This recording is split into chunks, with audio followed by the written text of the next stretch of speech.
پرانے وقتوں کی بات ہے کہ ایک شخص جس کا نام نسوح تھا، اس کا چہرہ عورتوں سے مشابہت رکھتا تھا، یعنی وہ دیکھنے میں عورت لگتا تھا مگر حقیقتاً وہ مرد تھا۔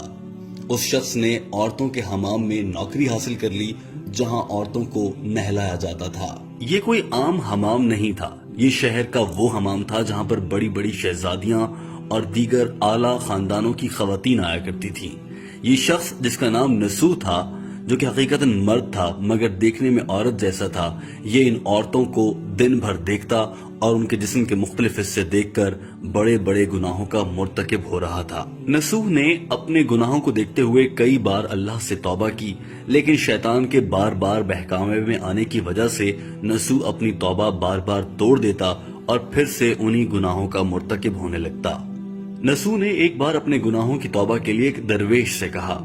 درویش نسوح کے گناہوں سے اچھی طرح واقف تھا مگر آج تک کسی کے ساتھ اس کا تذکرہ نہیں کیا تھا۔ اللہ والوں کی ایک خصوصیت ہوتی ہے، وہ درویش ہوتے ہوئے کسی کا بھی چہرہ پڑھ لیتے ہیں اور اس کا باطن جان لیتے ہیں، اس کے دل میں کیا ہے وہ بھی جان لیتے ہیں، لیکن درویش ہونے کی وجہ سے وہ کسی کے عیب سے اور رازوں سے پردہ نہیں اٹھاتے اور ان کی برائیاں جانتے ہوئے بھی خاموش رہتے ہیں۔ کچھ ایسا ہی درویش کی جانب سے کیا جا رہا تھا۔ درویش نے نسوح سے کہا کہ جن گناہوں کے تم مرتکب ہو رہے ہو، سچے دل سے اللہ تعالیٰ سے معافی مانگو، انشاءاللہ اللہ تمہیں معاف کر دے گا۔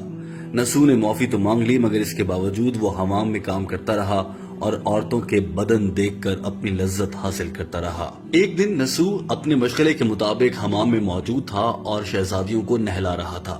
ایسے میں اچانک سے ایک شہزادی کا قیمتی موتی کھو گیا۔ اب اس کو تلاش کرنے کے لیے شہزادی نے کہا کہ حمام کے سارے عملے کی تلاشی لی جائے گی۔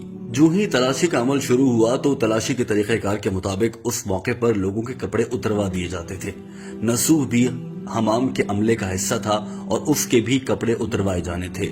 نسوح یہ سوچ کر بہت خوفزدہ ہو گیا کہ اس کے کپڑے اتریں گے اور اس کی حقیقت دنیا کے سامنے آ جائے گی اور یقیناً شہزادی کے کہنے کے بعد بادشاہ اسے قتل کروا دیں گے۔ نسوح جو کہ بہت ڈر چکا تھا، اس نے موقع پا کر حمام سے فرار اختیار کی اور ساتھ والے کمرے میں جا کر اللہ سے دعا کرنے لگا کہ یا اللہ، میں نے کئی بار توبہ کی ہے لیکن میں بار بار اپنی توبہ توڑ دیتا ہوں اور پھر سے اسی گناہ میں لگ جاتا ہوں۔ ایک بار مجھے معاف فرما دے، میں آئندہ ہمیشہ کے لیے توبہ کر لوں گا، بے شک تو معاف کرنے والا ہے۔ نسوح نے اللہ سے دعا کی کہ یا اللہ میری پردہ پوشی فرما، بے شک تو دوسروں کے رازوں پر پردہ ڈالنے والا ہے۔ نسوح اس قدر خوفزدہ تھا اور اللہ سے دعا میں اس نے یہ بھی کہا کہ یا اللہ اگر میں آج جھوٹی توبہ کروں تو بے شک میری دعا قبول نہ فرما۔ نسوح خوفزدہ ہو کر رو پڑا اور اللہ کے آگے سر جھکا کر زاروں قطار اس حد تک روتا رہا کہ وہ بے ہوش ہو گیا۔ اب نسوح بے ہوش ہو چکا تھا اور تھوڑی ہی دیر بعد ایسا لگا جیسے اللہ نے نسوح کی دعا سن لی تھی اور اللہ نے اس کے سارے گناہ معاف کر دیے تھے اور آج نسوح کی جان بھی بچنے جا رہی تھی۔ نہ صرف جان بچنے جا رہی تھی بلکہ اس کے ساتھ وہ سلوک ہونے جا رہا تھا جسے جان کر آپ حیران رہ جائیں گے۔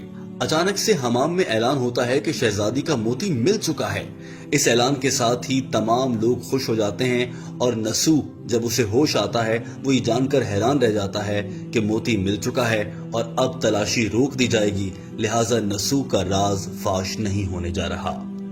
جب نسوح ہوش میں آیا تو تمام شہزادیوں کے ساتھ ساتھ حمام کا سارا عملہ اس کے ارد گرد کھڑا تھا اور ساری عورتیں اس سے معافی مانگ رہی تھی۔